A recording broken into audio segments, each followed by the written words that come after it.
Good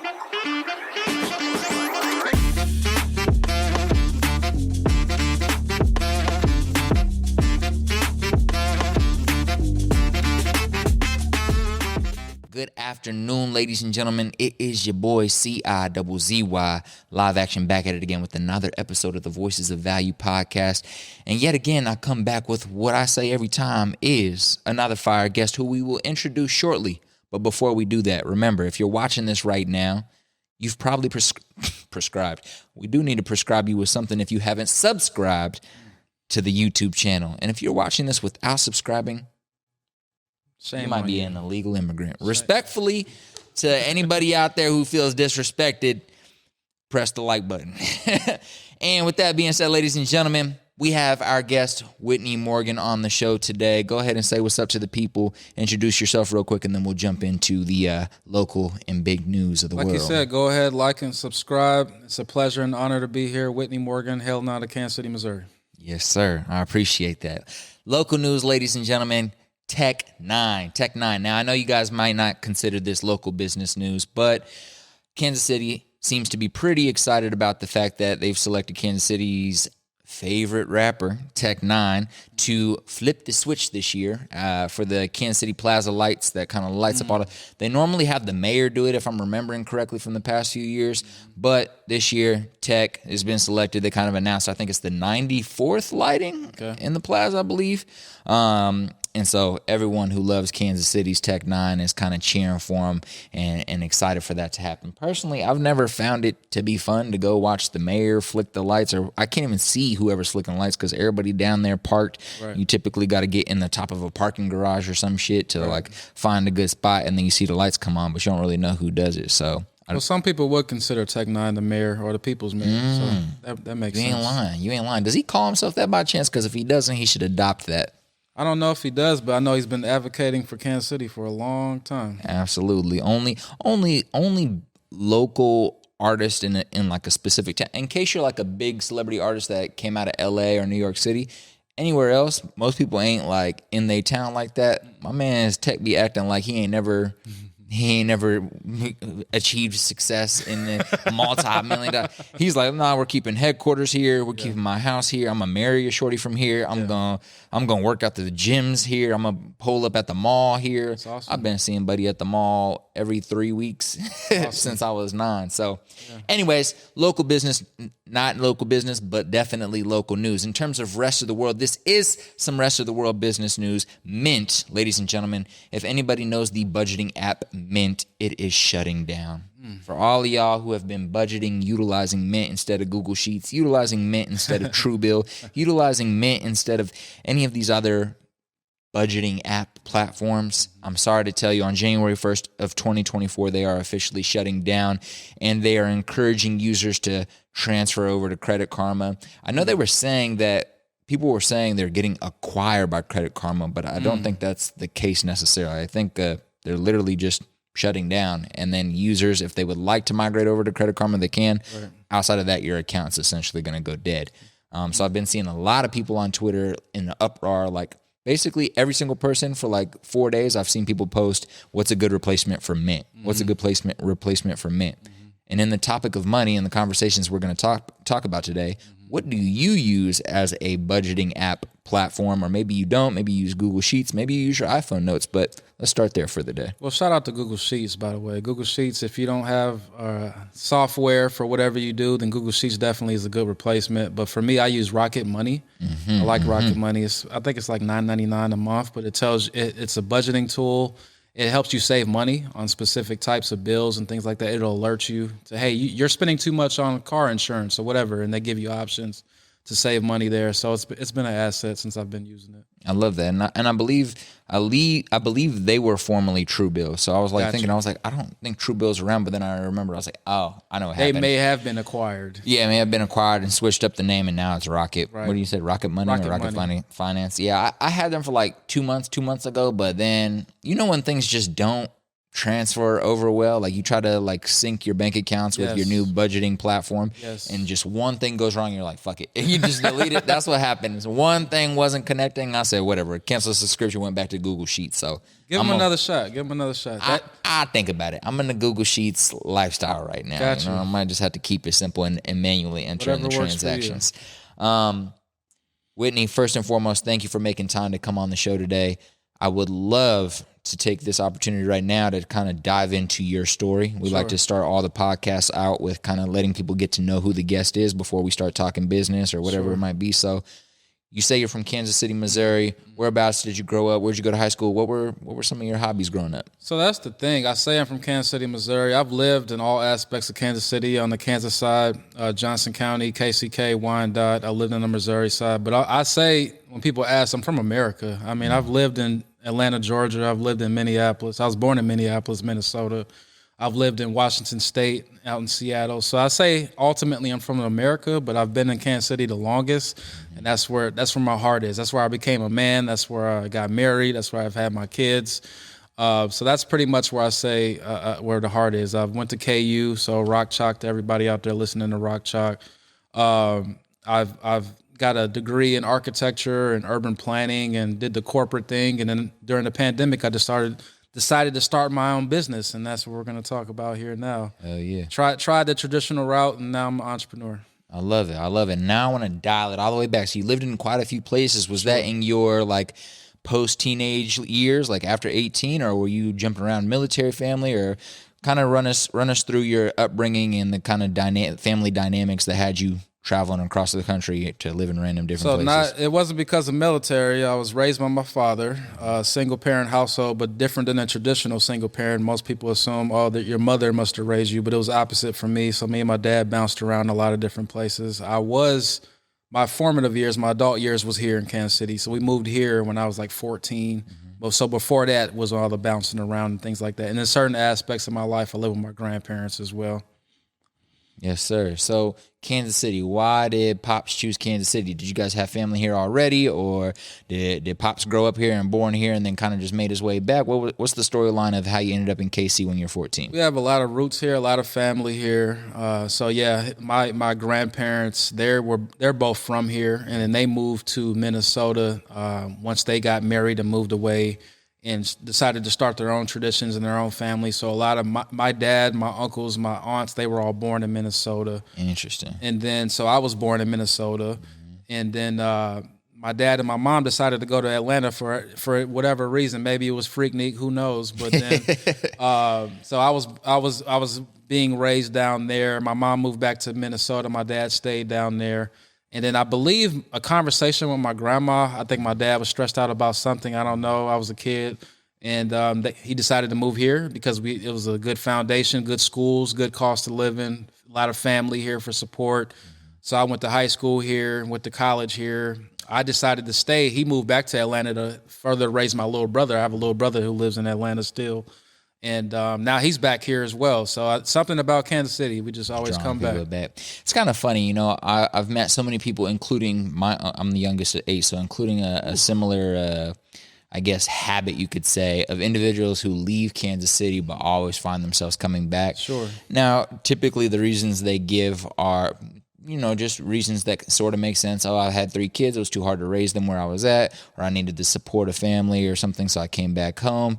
But I think people just secretly love Kansas City, and there's just like this internal draw that brings them back here. And then that's the extra, meat on top, where it's like, well, I'll have the support of my family, but really their heart's just drawing them back home. Like, man, this is where I feel home at, and they feel homesick, and they just don't want to admit it. That's my theory. I agree with you. I love Kansas City. I love being able to see the progress of Kansas City. I remember when downtown was a ghost town, and nobody wanted to go there. Nobody knew what Kansas City was. Now even national media is talking about Kansas City, whether it's the Royals or the Chiefs or Taylor Swift, all this different stuff. But Kansas City, I love it. Like I said, the cost of living, we're spoiled on traffic. We don't really have traffic. Thanks. You can make a great living here in terms of tech or whatever you do. So I just think it's a great place. It's on the rise, and why not see the rise of Kansas City since we've been here? 100%. And so 14, you start high school. Where did you go to high school? Did you jump around during that period, or did you spend all 4 years at one school? What was the vibes like when you landed in Kansas City? So when we were about to move here, my aunt told my dad that Shawnee Mission East was a good school, so I went to Shawnee Mission East. That was a good transition for me because when I grew up in Atlanta and Minnesota, I went to all black schools. Yeah. And then coming here, that obviously Shawnee Mission East is an all white school.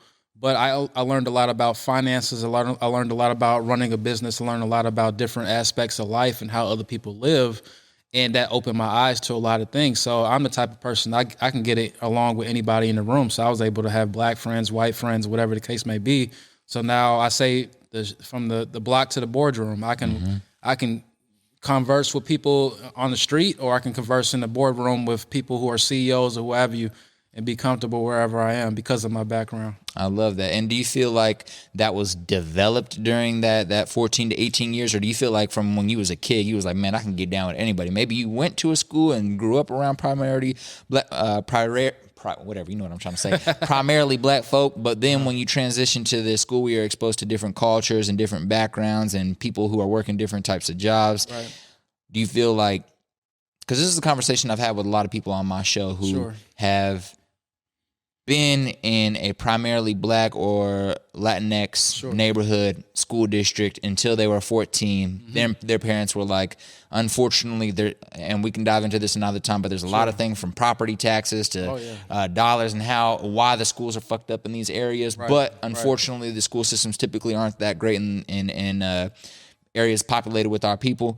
And so their parents are like, look, we got to get you to go somewhere else. So they send them to live with their auntie, or maybe they got a friend from basketball who they put their address on there. So basically, we've had this story a lot, and so many people give credit to that experience, like where it just forced them to get out of their comfort zone and learn how to communicate with all types of people and respect all types of people, develop love for all types of people, and kind of, basically just change up how they were raised up. So I guess to reiterate my question, do you feel like you always had the ability from the block to the boardroom, or was that developed from that 14 to 18 year period where you were like forced into a new community? I think I've always had it because I've never been the kid that followed the crowd or was focused on popularity and things like that. So I can get along with the kids who are hanging out in the corner, or the kids that were I can hang out with the popular kids, but I didn't subscribe to that particular culture or group. Identify as that, right? Right. Yeah. So I've always been able to get along with anybody, but I think the times in high school really helped me exacerbate that or encourage that,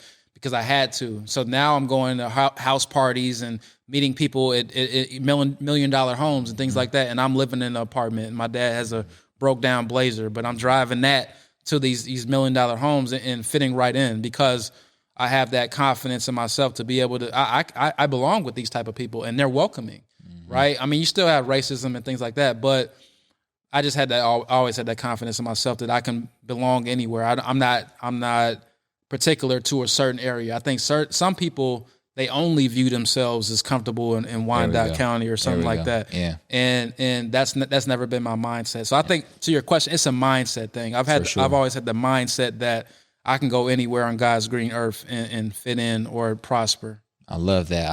And that really is reality at the end of the day. We just put those limitations on ourselves. I'd agree. Or create these barriers where we feel like they're one type of person or one specific human being. It could be in terms of like celebrities or something like that we put them in such a higher echelon. I said, look, you human, I'm human. You've had successes, I've had successes. That's right. You've been exposed to things, I've been exposed to things. We all just live in this thing we call life. And however society wants to, manipulate power and manipulate, social status is up to them. But to me, man, we just human. Yeah. But if you decide to subscribe to society's perception of, social status or power plays, then you're going to fuck your brain up at the end of the day. So, I love that. It's always an interesting conversation to dive into that, but I think we'll surpass that today and move on to something else. But before we do, Jay-Z is the number one individual I think about when we think about from the block to the boardroom. For sure. And we think about an individual who can really stay authentic to himself and his culture and the way he grew up, but also be able to interact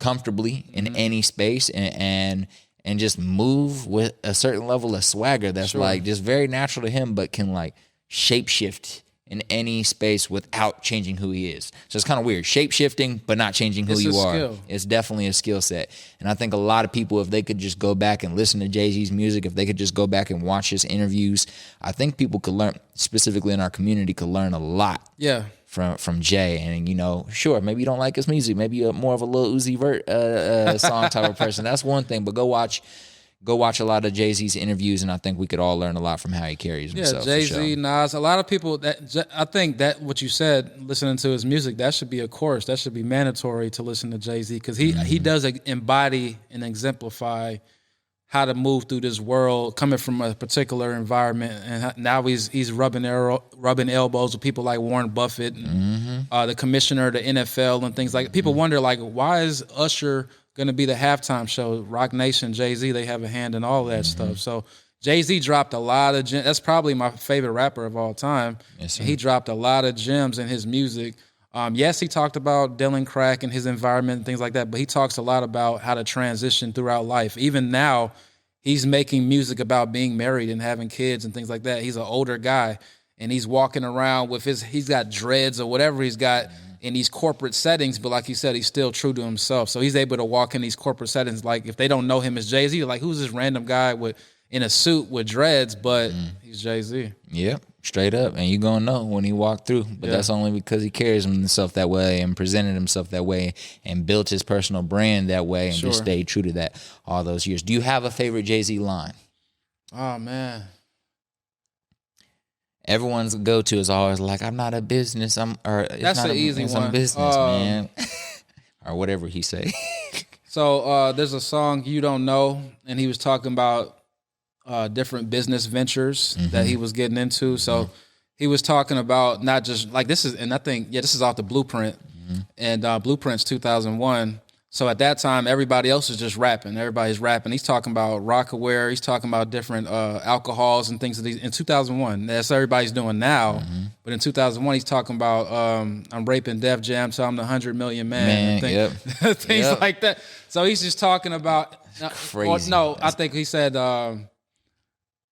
I can go anywhere on God's green earth and triple my worth. Yeah, reverse. I can go anywhere on God's green earth and triple my worth. And then he said a couple expletives after that. No, that's the craziest. That's the craziest.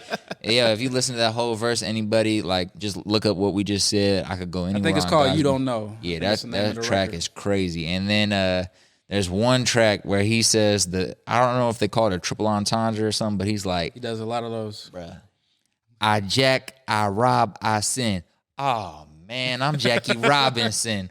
I was like, oh, my God. That's why it needs to be a course. Yes, it really does. It really does. And, you know, shout out, what's buddy name? I think Lupe Fiasco, Method Man, Redman, Method Man, Redman. Anyways, there's a few legendary Rakim before he passed, I believe. There was quite a few artists who were teaching like hip hop courses at these colleges, and I was like, if I was to ever go to college, it would only be to enroll in those courses, because the history and what you can learn, for real though, they're serious about just the history of America, business, family, children. There's so much you can learn if you just really sat down and studied it. I think people get put off by the aggression or the curse words that you hear in some of the music, that you never listen to the true message behind it.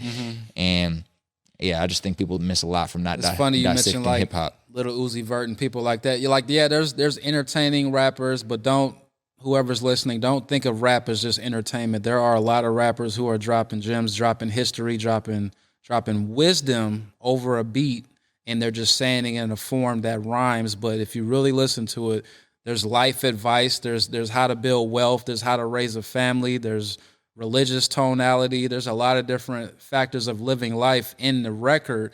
They're just, what they say, putting sugar in the water. So the beat sounds good, you know, the hook sounds good, but then in between that, in the 16s, they're really teaching you how to live life. Yeah, and that's kind of like the way life works too. It's like, look, we live we live life for the big joyous moments, but it's really the in-betweens that teach us the lessons. It's really the in-betweens that help us develop character, develop resiliency to kind of get to those big wins. And those big wins happen really fast. So it's kind of the same thing in a song. The big bar might happen, and then everybody goes crazy because the chorus was crazy. But all the in-betweens, which built up to that, people kind of look past and don't acknowledge and appreciate. But that's where the true joy comes from, right? If you think about, from a life perspective, the journey. So I love that, man. But ladies and gentlemen, we are here today to talk to him about business and leaving the corporate world to jump into business. So quickly talk a little bit about the work you did after you graduated college in the corporate world, and then talk about what inspired you to make that transition during the pandemic. Well, let's not get it twisted. I still have a W-2. I still have a job. But there's I don't know if you're familiar with Jim Rohn. He has a great quote that I live by. We work full-time to make a living, but work part-time to make a fortune. So there's nothing wrong to build your dream, your business on the side until it pays for your life where you can jump away. So I'm working on firing my boss. But right now I do have a boss. Shout out to them because they're helping me pay for my living. Yes, sir. But the reason why I have a business, Empowerment Solutions. It's a play on my last name. So if you look at the word empowerment, it starts with an E. We took the E off. We made an M dash or hyphen Empowerment Solutions. My last name is Morgan. You'll get it on the way home. So the concept is I started my business during the pandemic when a lot of people were having financial struggles. So we help people with personal credit, business credit, tax preparation, business formation, things like that. So a lot of things that people struggle with or may not have the knowledge. We're talking about rap records and knowledge. A lot of people may not have the knowledge. So we're teaching people how to do that, to separate themselves, to set up themselves for success, and hopefully ultimately set their legacy up, their kids for success. I love that. And I hope I hold on to this thought that I have, because I don't want to address it now. I want to address it later. But remind me if I forget.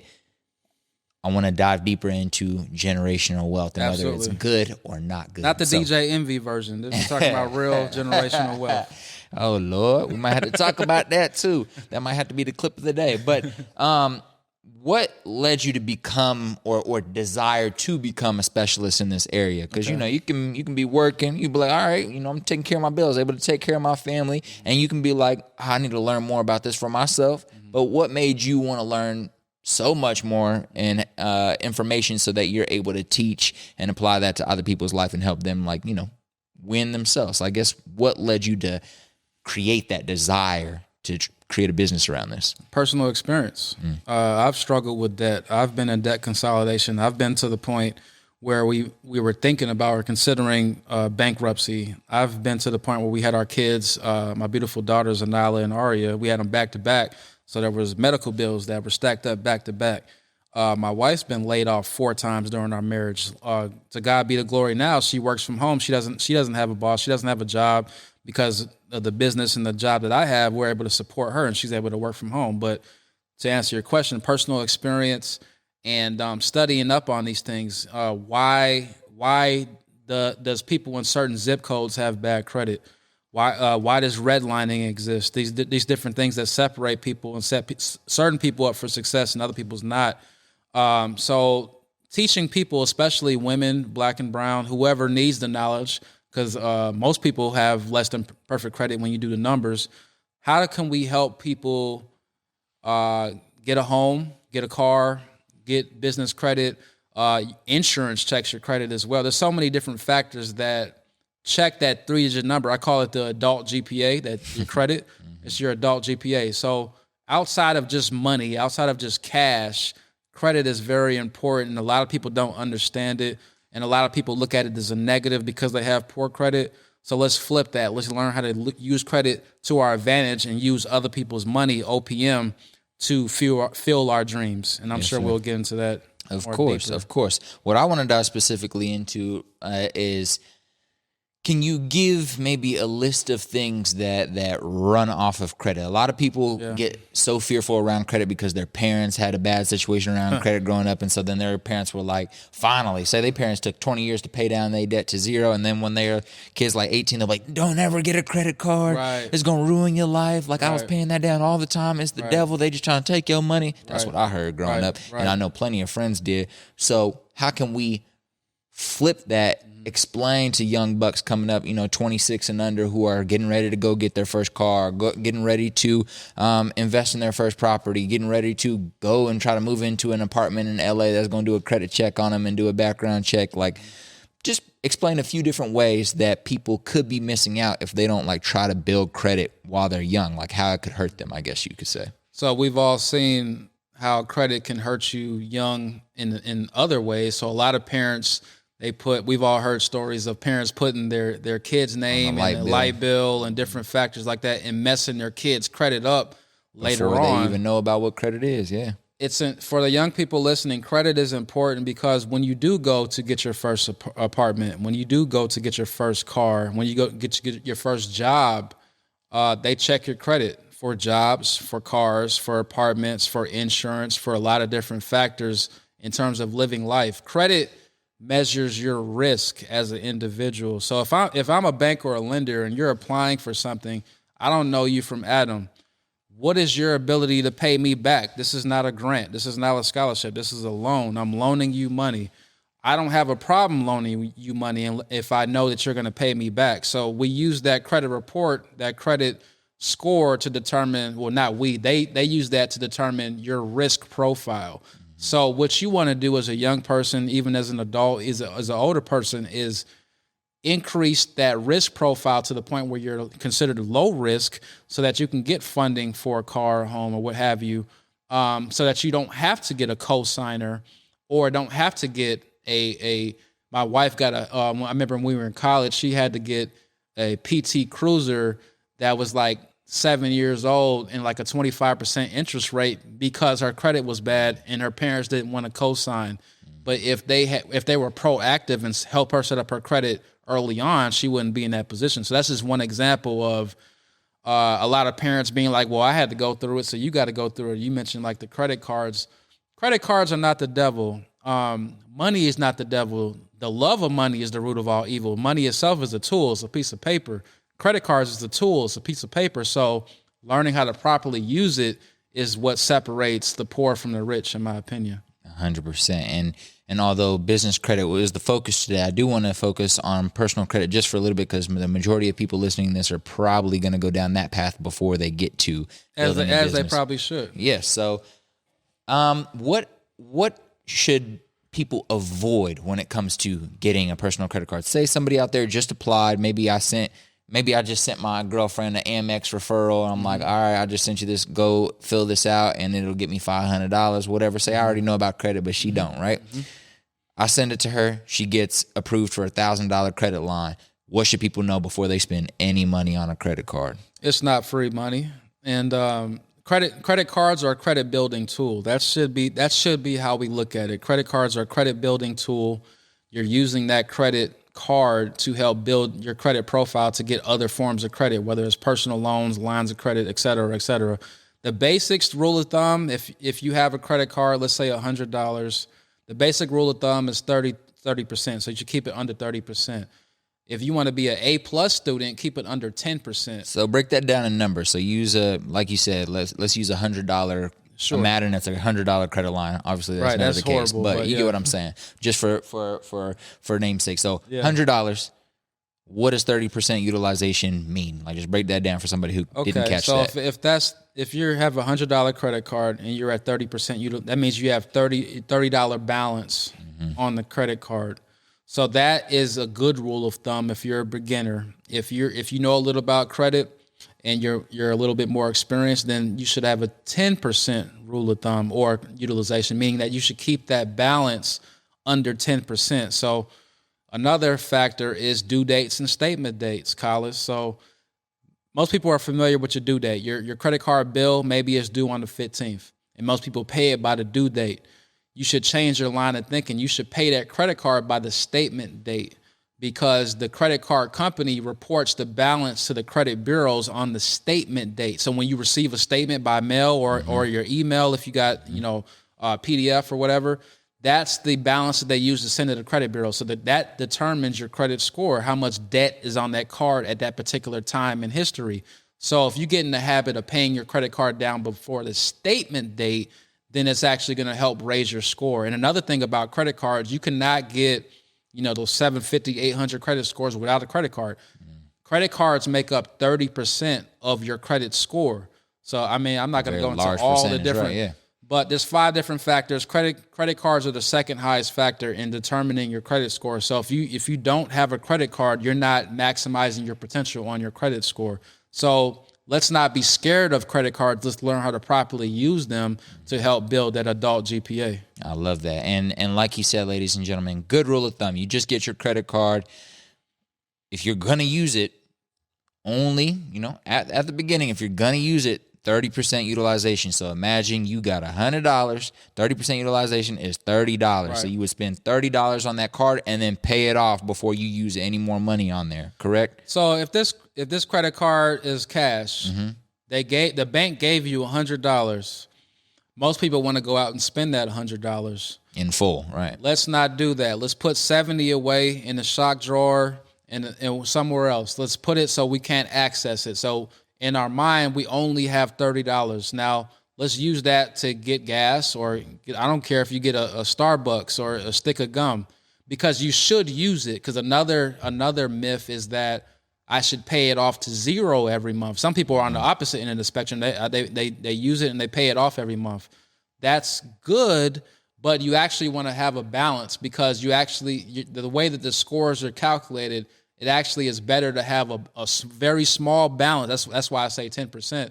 It's better to have a very small balance rather than paying it off to zero every month, because you're actually reporting every month. Because what could happen is that you pay it off to zero, maybe you forget about that card, maybe you put it in a sock drawer, you don't use it for 6 or 7 months. If I'm the credit card company, I say Collis hasn't used his credit card for 6 or 7 months. We think that he doesn't need it anymore, so we're going to close his credit card. Now, all of a sudden, you have a notice in the mail. We closed your Capital One, your Discover, your Amex card because we don't believe that you need his credit. We're going to extend his credit to someone else.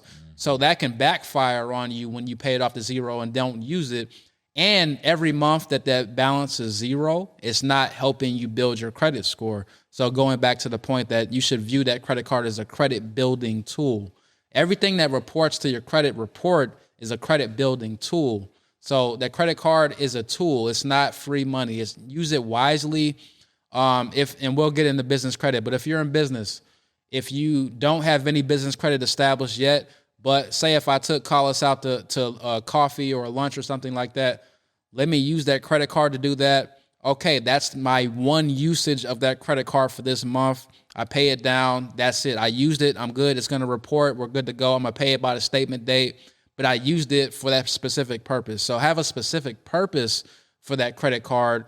Even if it's like, hey, we talked about Tech 9 earlier. I want to get if I have a credit card for $5,000 or whatever, I want to get Tech 9 tickets.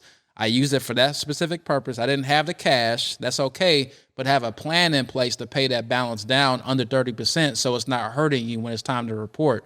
So it's okay to use credit cards. Just have a plan when you use it. Don't look at it as free money, because it's not.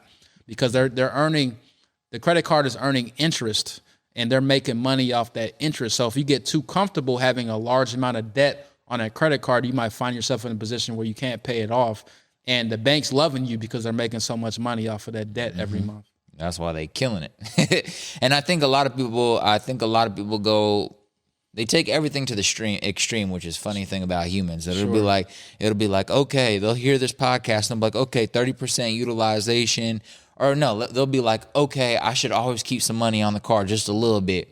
They be looking at they should be $10,000. I'm like, well, I paid $7,000 off. I'm keeping $3,000 on there. I just want to keep it on there. I think I should keep spending on it, because it's like, brother, do you have a plan to pay off that do you have money to pay off that $3,000, or you just keep adding money onto your balance and you're using that as an excuse to like keep using the credit? This is something I've seen happen a lot, where they'll be like, but I have to show the banks that I'm using my credit card. And it's like, that's true, but you don't need to show them with that amount. It's levels. It's levels. Exactly. But that's a benefit to a credit card. Say you get a flat tire or your engine goes out or you need a family member is in dire health and you need to travel real quick. Credit cards can help with that when you don't have the cash on hand. So there are emergency situations where you may go above that threshold, but at least you had that credit card there to help you in that situation. And because a lot of times a lot of people don't have the savings or the cash stacked up, so that credit card can serve in emergency purposes like that. So as long as you have that backup plan, sure. As long as so I love that. So looking at credit as a tool that can make you more money, which we'll about to get more deeper into from the business side, but as a tool that can make you more money or be there when you need help. But make sure you have a plan if you are going to utilize that cash. It is not free money. You're going to have to pay it back at some point. And if you don't pay it back in a certain amount of time, a lot of people forget about their little 0% interest rate they get for the first year. Right. And so they keep using the money, because they're not having to pay interest. Next thing you know, that 12 months passes and they still got $9,000 on there with the 21% interest rate. They didn't read the fine print. And they didn't read the fine print because they didn't want to read through those papers or really check. They were just like, ooh, $10,000 credit line, cool. Yeah. And a lot of people are getting big credit line. I got a fat credit line right out of high school because my mom had me on her Discover as an authorized user, which she was paying off consistently for 21 years. Awesome. So she's paying it off and like stupid amount of money on there, which is kind of funny because you ever just think about some people just be having the most crazy credit lines, but they don't make no money in real life. No disrespect to mom. I'm just saying she I'm just saying, she hustled. Don't get me wrong, but she ain't no freaking lawyer or something like that. Got bread like that. So, but her credit line looked beautiful. She knew how to play the game. Yeah, she's playing the game. So long story short, because I was an authorized user, when I went and applied for a credit line, they used her credit as the credit that I have.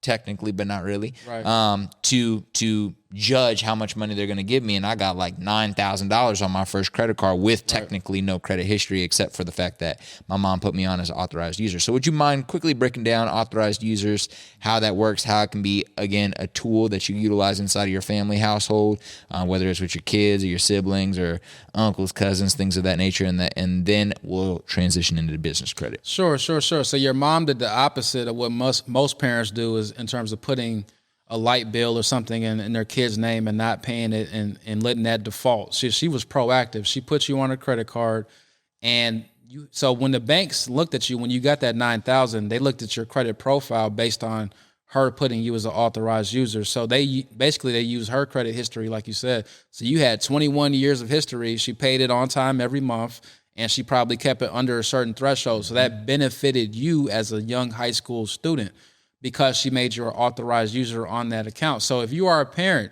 and you have a credit card that is in good standing, under that 30% threshold that we talked about, and no late payments on it, then you should add your child or children to that credit card. Now, you may need to check with that particular company, because certain companies only allow you to add a child at certain ages. Some of them are 12, 15, 18, whatever the case may be. But that gives you the ability to help your child build credit at an early age, which is very important, because as most parents, I know mine, I have $2, so they can probably stay with me as long as they want. But at some point, most parents want their kids to get out at some point. So to help your kids get out and get out proficiently in a good way, help them build their credit now while they're in middle school, when they're in high school.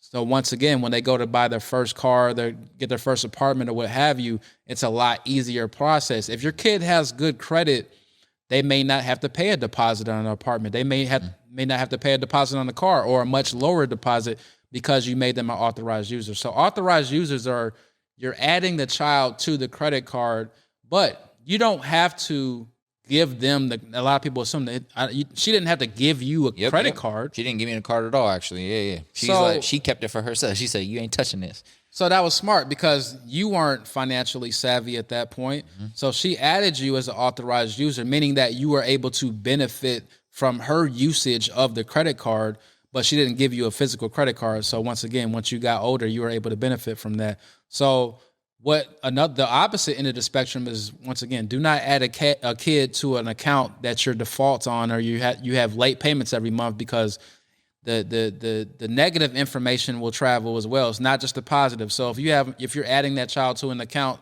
that is in bad shape, that's going to hurt the kid as well. So make sure if you're going to add them as an authorized user, that is to an account that is in good standing, no late payments under 30%. You're helping them set them up for success when they have to make their own financial decisions. And hopefully you're helping them learn about credit along the way. So when they do have their own credit cards and things like that, they're able to benefit. And we didn't talk about this in the last question, but there's no benefit to using cash. This is going to be controversy, whatever. Say it again then and look it in the camera. If it's controversial, say it again, look it in the camera. There's no benefit to using cash. With credit cards, you can get cash back. You can get travel rewards. You can get different perks that build up or points that you can use later on. I have a client, he's a good friend of mine. He uses his personal credit cards all the time because he travels a lot for work, for hotels, for rental cars, things like that. And then since he has to be home, he has to be away from home so much to make that back up to his family, he uses those points and rewards that he gets from using the card so much for business transactions to take his kids to Disney World and things like that. So that's kind of how he pays it back to his family.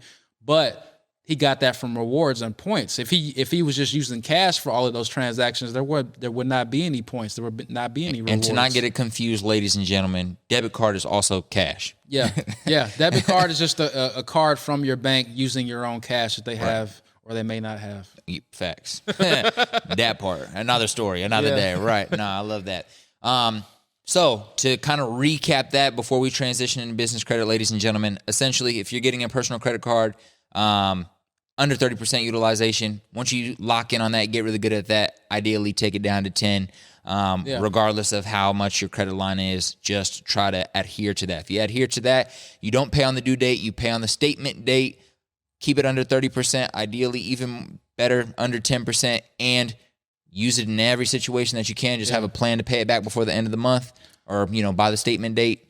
Then you are good. You're in clear standing. It's going to help build your credit. That's going to allow you the ability to maybe avoid large down payments on a car, maybe avoid large down payments on an apartment. Might get you into an apartment that they said you need 5x income, but they check your credit, aka this happened to me, but they check your credit and they're like, nah, we trust them. And they don't require the 5x income and totally ignore that because they see your risk. They trust you. Yeah. It's really just a trust meter at the end of the day. When they look at this score, they either trust you or they don't trust you. Right. And that's just the end of the story. If you doing shit or your parents fucked you up, excuse my language, but they fucked you up on by adding you to the light bill or adding you as an authorized user to cards that are, not paid on time and late, that's going to hurt you. They're not going to trust you. They're not going to bring you into their apartments. They're not going to want to, not adhere to their rule of 4x income to get into this building. They're gonna charge you $5,000, $10,000 for a down payment on the vehicle that you want. They're gonna charge you 25% interest rates, which are ridiculous. You know what I'm saying?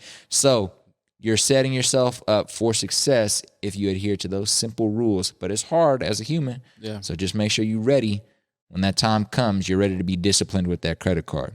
It does require discipline. I know a lot of people, and I've been there in terms of struggling and hard times and things like maybe you struggle to pay that minimum payment or whatever it is for that credit card every month.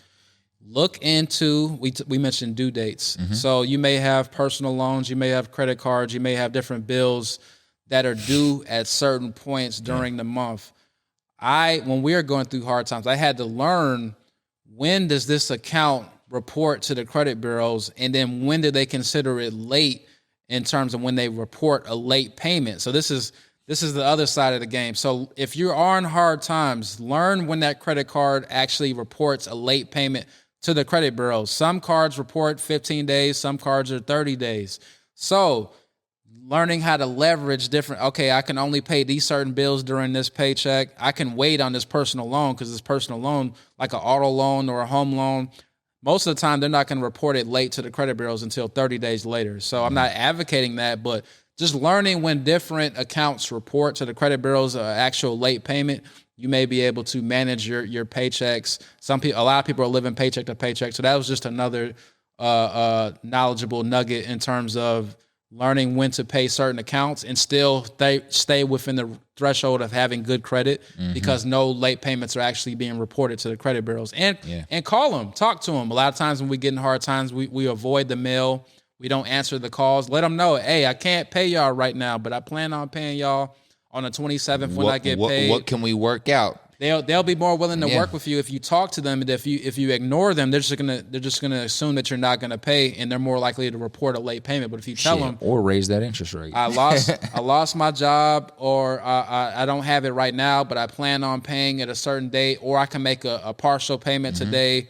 A lot of times they'll work with you. A lot of times they may make your payment lower for a couple of months to help you get back on your feet. But if you don't communicate with them, they don't know anything. So 100%. Don't avoid them. Let them know what's going on. Let them know the real. And more times than often, they will actually work with you. So, and that's a super hack right there. And for just one extra resource for you guys to tap into, read the book. I Will Teach You to Be Rich by Ramit Sethi. He has all these little emails, all these scripts that you can call your credit card company to help with what he just mentioned. So with that being said, let's talk about business credit. First off, what's the difference between business and personal credit?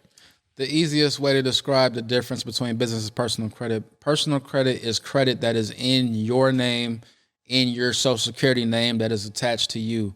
Business credit is credit that is in your business's name attached to that EIN, that tax ID number for your business. Yep. So that's the easiest way to separate the two. Beautiful. All right. So EIN versus SSN, essentially, at the end of the day. Your employee, that's what it stands for, right? Yeah, employee, even though you may not have an employee. I just say tax identification number. But tax identification number or your social security number, essentially. Personal credit is attached to the SSN. Business credit is attached to EIN, which doesn't technically have your name on it. So it doesn't hurt your personal credit if you fucking up on your business credit. Exactly. Now, how can people avoid fucking up on their business credit? So I guess the better question is, who is business credit for? Is it for the person who literally just saw a video on YouTube about LLC University and went and got their little LLC from what's that website called? I don't know what the website's called. There's a lot of them. Yeah. A lot of them that just get you a little LLC real quick. Is it for them? Should they go get a business credit card right now? Or, who's the right person to look into business credit? Under the right circumstances, and you mentioned a few different circumstances that are not right. Under the right circumstances, business credit is for the business owner who is looking to leverage other people's money to help fuel their dreams. So most business owners leverage their own personal credit, their own money. Maybe they still have a job, and they're literally waiting paycheck to paycheck to help finance their business. That can take forever. So why not establish credit in your business's name, like you talked about earlier? That trust, the risk, improve the risk. Decrease the risk, improve the trust of your business so that your business is able to obtain financing. Your personal credit may be horrible, but your business credit may be in position to get you financing to fund your business. So it helps businesses obtain the funding they need to do whatever they need to do, get supplies, pay personnel. If you need vehicles, if you need to buy real estate, whatever your business is, it gives you the funding needed to do so. Fundability is key. I always talk about fundability. So fundability is your business's ability to get funded. We're going to talk about the steps and how to do that. But basically, if you walk into a bank, and people get frustrated with this, I started a business. The first thing they think of is, I need to get funding. I need a loan. I need an Amex. I need whatever. You cannot go from starting a business and then getting approved for $100K right out the gate. I know they say that on TikTok and YouTube and all that kind of stuff, but for most people, that is not the case. So you will need to establish credit in your business's name step by step to establish business credit. And then before that, you need to establish the legitimacy of your business. So the paperwork, the things that most business owners hate. Break that down more in detail, and you might be about to do that. But how do you establish the legitimacy, quote unquote, step by step? So once again, we talked about on the personal credit side, if you walk into a bank, they don't know you. They don't know you from Adam. They don't know your financial history or your ability to pay back. Same thing with your business. So a lot of business owners, they know how to cater. They know how to do landscaping. They know how to cut hair. But their business may be a side hustle. It may not be an actual business. Does your business have a bank account? Does your business have a phone number? Does it have an email address? Does it have a website? The legitimate factors that banks look for before they extend funding to you. So what we do is we help businesses establish the legitimacy of their business, which once again separates them from the owner, so that their business is in position to get funding. Okay, fair. And then you were also talking about the steps to so go ahead and jump into the next stair steps, because we just passed the first stair steps, right? Establishing the legitimacy of your business. He gave some quick examples, which website, anything to prove to whoever's going to give you this money that you are a real, alive business. Right. So websites, a business address, a virtual or in person. Right. We're talking, obviously established as an LLC or whatever you decide to do, LLC, C Corp, whatever it might be. But, and then you mentioned a few other things. They can run that back. So let's talk about the steps to kind of build the ability to get, the fundability, I guess you could say, of your business. So legitimacy is first. Like we said, you don't start off in terms of acquiring a LLC or C Corp or S Corp, whatever the case may be, and then going to apply for funding. What you want to do is build a legitimacy. Then you want to go through the steps of building credit in your business's name, just like personal credit. If you are a person where your parents did not add you as an authorized user, at some point you're going to have to build credit in your name, whether that's a car, even though if it's a high interest rate or whatever, a secure credit card, phone things bill, like that, phone bill. You're going to have to establish credit. Same thing with a business. But in order to do that, you're going to have to use some type of accounts, net 30s, net 60s, net 15s. There are different vendors who will offer credit to businesses who are startups or who don't have a lot of business credit established already. Quill, Uline, Vistaprint, AutoZone. There's a lot of businesses who say, hey, we don't know you. You don't have a lot of business credit established already, but we'll extend credit to you for this particular period of time. So if you go to Quill and you buy some paper towels or something like that, whatever that amount is, then we'll extend that to you, but you have to pay it back all within these 30 days. And so it's different from the credit card. If you have a balance of $800 on a credit card, you still may have, on the personal side, you still may have a minimum payment of $100 or $70 or something like that. Net 30s, net 60s, whatever you borrow for that time, you have to pay back all in full. So right now I have business gas cards. You have business, whatever you use for that particular month, you have to pay it. So it may be $400 and something. You got to pay it all back. There's no minimum payment. So the steps are establishing online vendor accounts, because they are willing to do business with businesses who are new or don't have business established. Next is store cards, charge cards, Home Depot, Lowe's, Costco, Sam's Club, whatever the case may be. A lot of places you may shop already. You are able to establish commercial accounts with them, corporate accounts with them, and further extend your business. So you want to do at least 3 to 4 net 30, net 60 accounts. Then you want to move on to 3 to 4 store cards, charge cards. The next step is gas fleet cards. So you're able to establish BP, Shell, whoever the case may be, freight cards, gas cards. You want to establish those, and then you get to the actual business credit cards, the Amexes, the Discovers, the Capital Ones. So it's really a 4 to 5 step process to get to the point where you're able to get those credit cards that are $10,000, $20,000, $50,000 in your business's EIN number, business credit cards, cash back. You're able to use them. You can use business credit cards to pay payroll, to buy real estate. I have clients that do Turo. I have clients that have Airbnbs. I have clients that do real estate. Most of my clients are real estate. But once you get to that point, those business credit cards can help offset whatever season your business is in. Maybe the cash isn't rolling in how you thought it would. That business credit can help offset you. I'll give you an example. Walmart. And don't trust what I say, go look it up online right now. Walmart has over 500 accounts on Experian alone right now, public accounts. You can search it. Why? Because when you or I walk into Walmart, we can grab that ketchup off the counter. More than likely, Walmart bought that ketchup or that Sprite on business credit, so they did not use their own money to purchase that.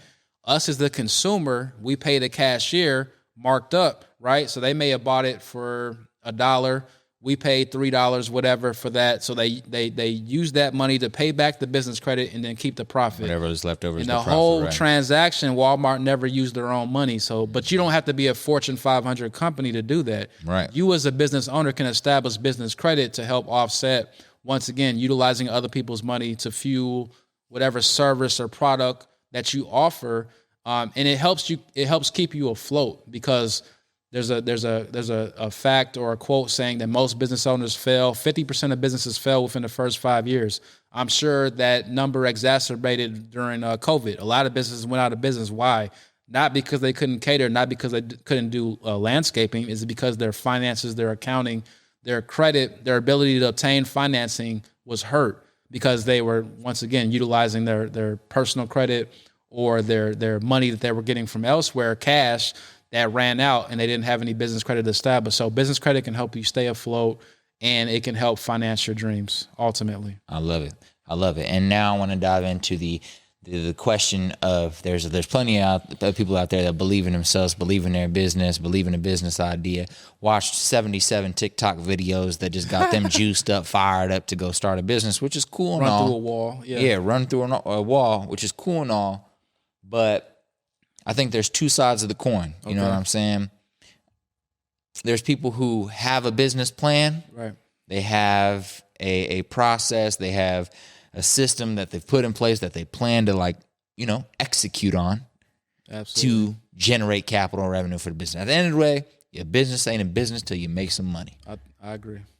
And so I guess what would your disclaimer be for those individuals who is like, oh, I heard about business credit on TikTok, $100,000 credit line, but they have a bullshit ass business idea that they haven't put a plan together. They've never started a business before. They never got mentored. They never had a question. They never listened to enough podcasts to learn something. They don't know shit. They just going off of just hope and ready to run through a wall because of some TikTok videos. What would you say to an individual like that who comes to you and they like, I want $30K in business credit?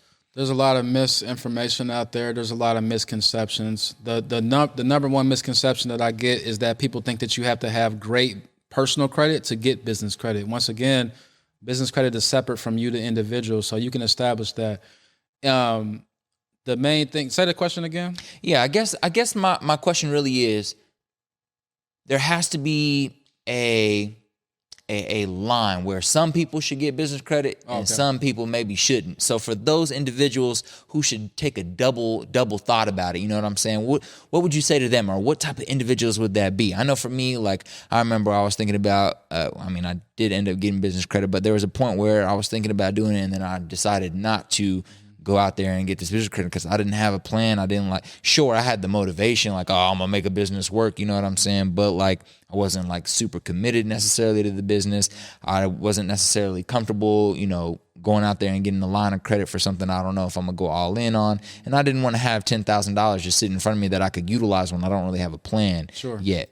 But some people will still go get that line of credit just because they're ready to run through a wall and then use it on some bullshit. Yeah. So I guess, I don't know, maybe a word of advice to those individuals who might be in that space. Well, if you're in business in general, like you said, you should have a plan of action. You should have what I call a DMO, a daily method of operations. You talked earlier about the process, the journey.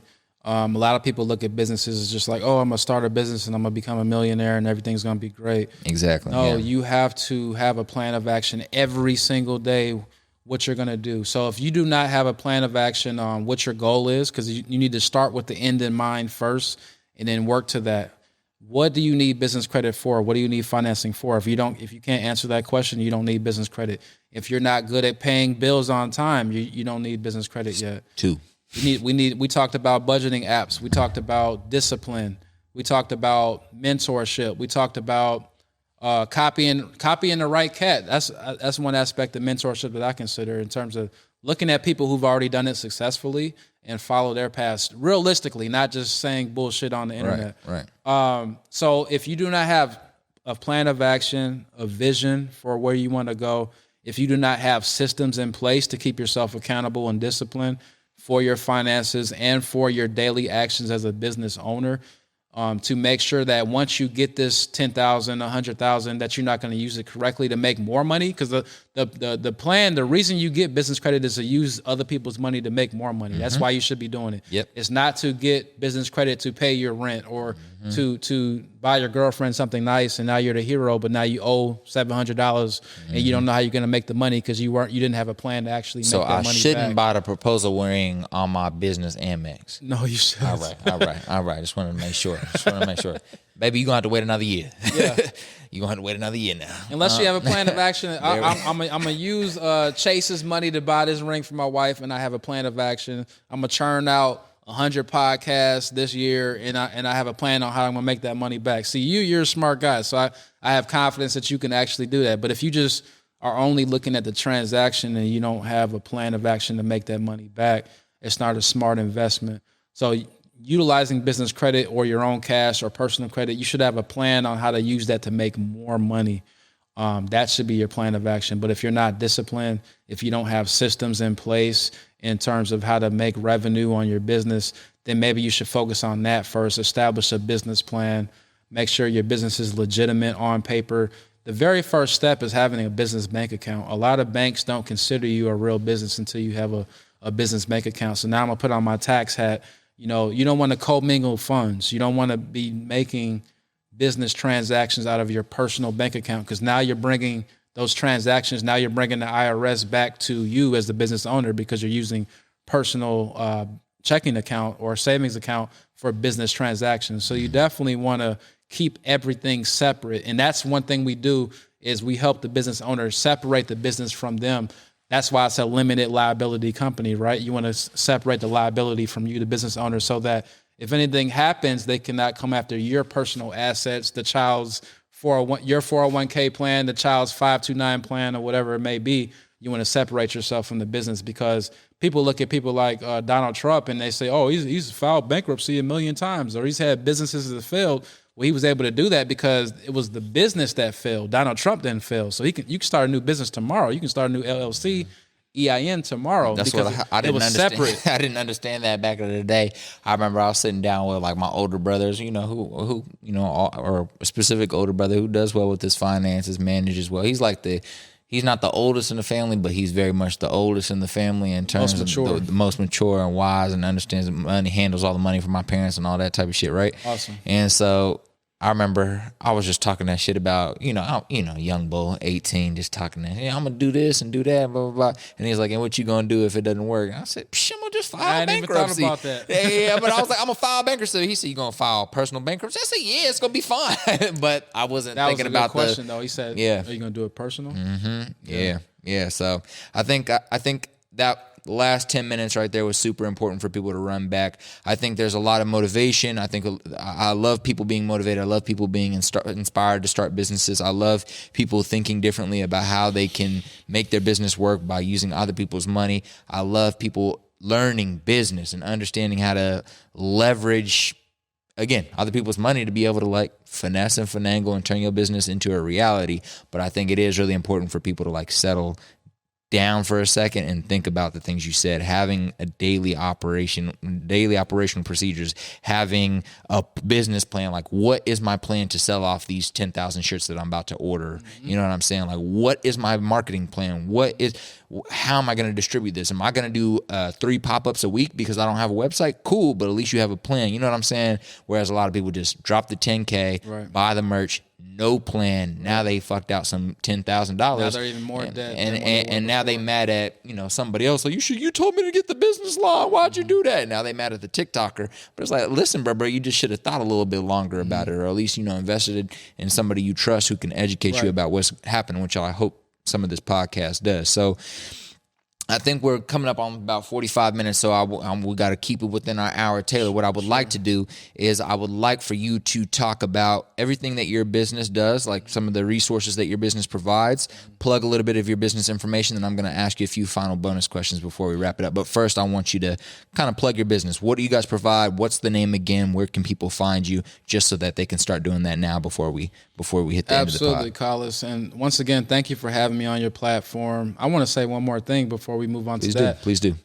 In terms of establishing business credit, there are a lot of commercial corporate accounts that actually do not report to the Business Credit Bureau. So you have to be careful with that too, because you can do you can do these plays and everything that these TikTokers or YouTubers are saying, and they may or may not report to the business credit bureaus. But once again, my company is Empowerment Solutions. You can find me Instagram, Facebook, whatever, LinkedIn, KC Credit Doc. That's my tagline. Maybe Mr. Solar Tax Credit. That's another name that I go by.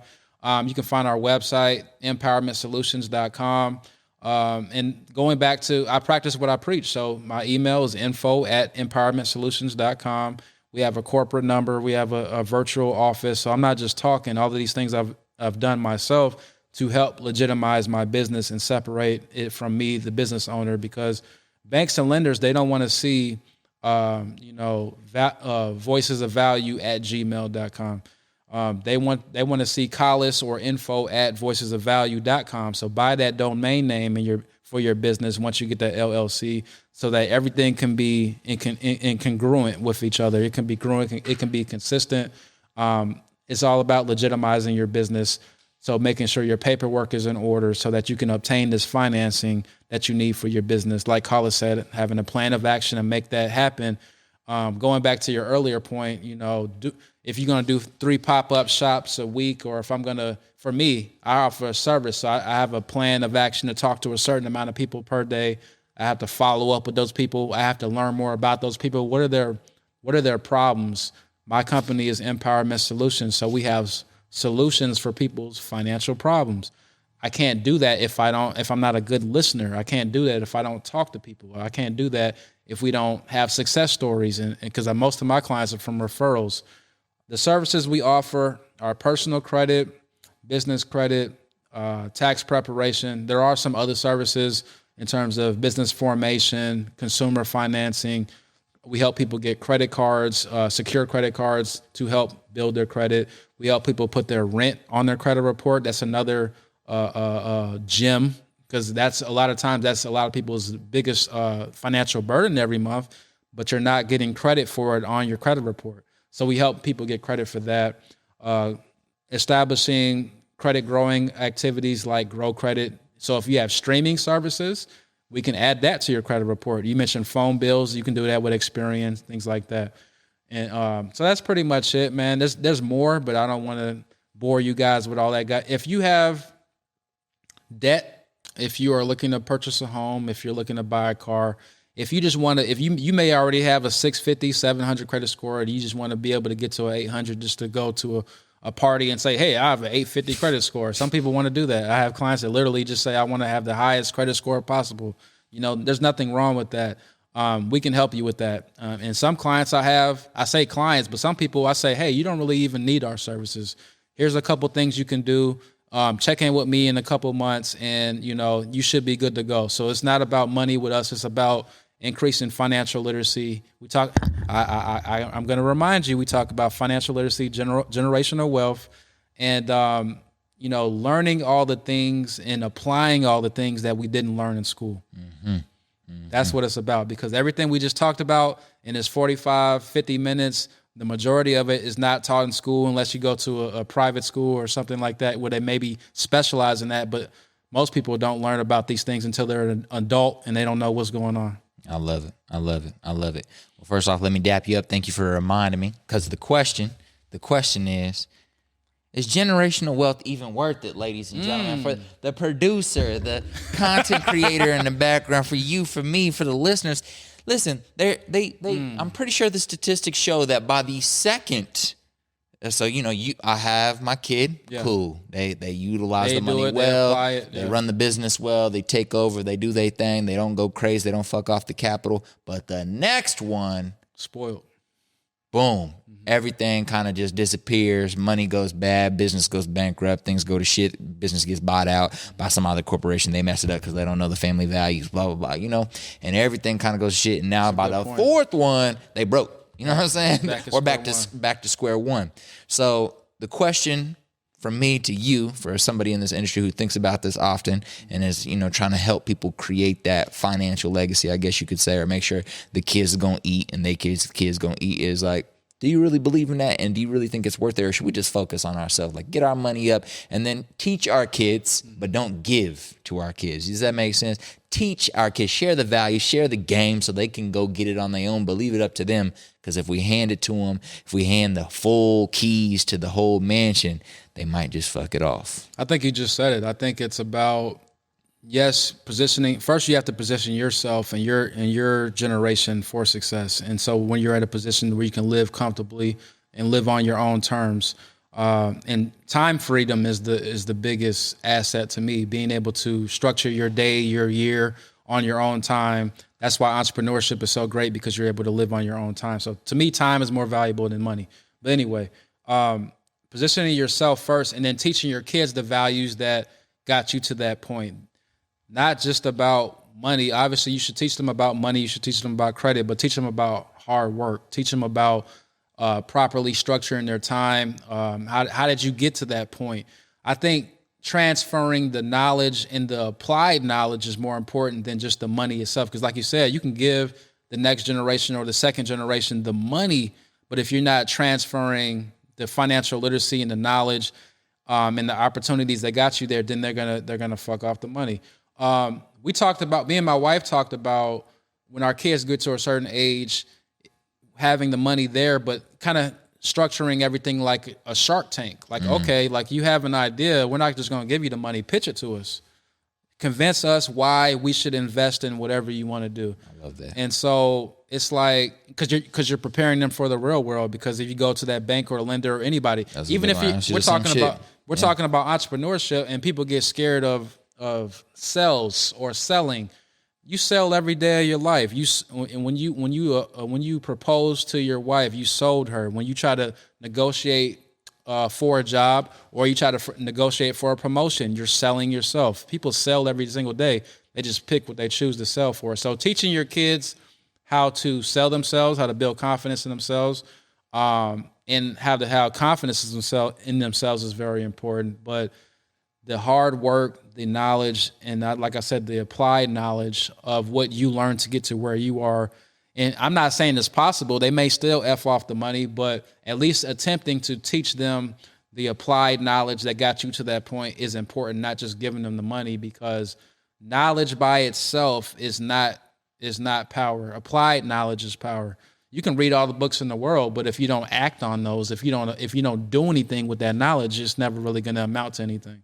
In my opinion. Generational knowledge, ladies and gentlemen. That's what I'm about to start saying from here on out. So that's what it generational applied knowledge is what I'm about to start saying from here on out. That's my new tagline at the beginning of every episode. But with that being said, ladies and gentlemen, we've just had a conversation with the great Whitney Morgan talking about personal credit, business credit, how to leverage these two assets, these two tools as resources to help you create time freedom, financial freedom, and ideally get you and your family into a situation that you guys want to be in. So hopefully you guys take this information, utilize it as an inspiration, or taking the words or little thoughts and pieces as a way for you to go and do further independent investigation for yourself of truth around financial wealth and how to get to it. If y'all need help, find my guy at, one more time, KC Credit Doc, and definitely go and listen to Jay-Z. There we go. Blueprint, Reasonable Doubt, start there, and then work your way up. Migrate to the rest, but yeah. Yes, sir. Yes, sir. Whitney Morgan, I appreciate you coming on the show. Thank you for having me. Another good one, ladies and gentlemen. Voices of Value Podcast. This is CIZZY. Salute.